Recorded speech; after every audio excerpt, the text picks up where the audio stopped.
Nghe ơi, nghe. Cười đi. Cười đi. Đâu, cái gì đây? Con gì đấy? Con bò. Em bảo bò đi.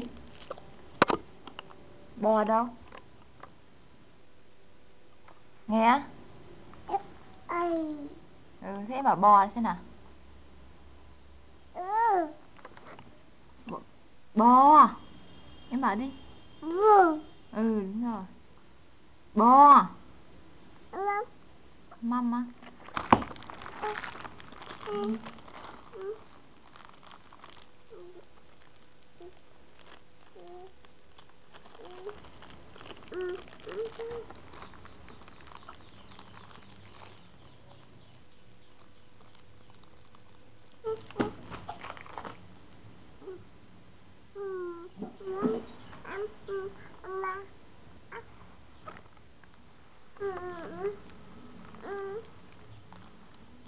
Thế mẹ mở cho em mút nhá. Mở cho em mút nhá. Đâu rồi, cái ấy đâu rồi?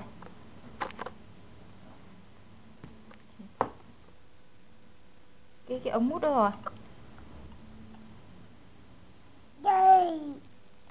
Đây à? Cái ống mút cái kia cơ. Đây rồi. Nè.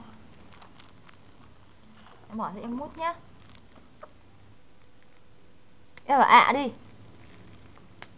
Nghe. Ạ đi, mẹ mở cho mút. Ạ đi. Đúng rồi, ngoan thế. Đấy. Em mút đi. Mút đi. Đúng rồi, bò. Mút đi. Đấy, cầm mút đi. Cầm mút đi.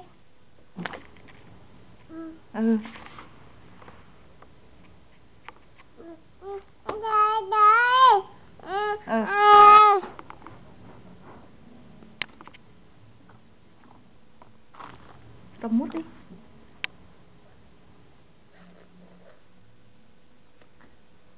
Mút tiếp đi. Sao mút ít thế?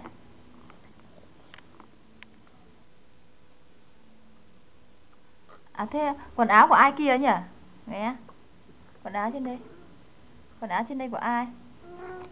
Đây này. Đấy. Nghe, đây này, quần áo trên này của ai? Đây. Đúng rồi, của Nghé. Giỏi nhỉ. Của Nghé. Thế Nghé em tên là gì? Em tên là gì? À, Nghé hôm nay ăn cơm với gì nhỉ?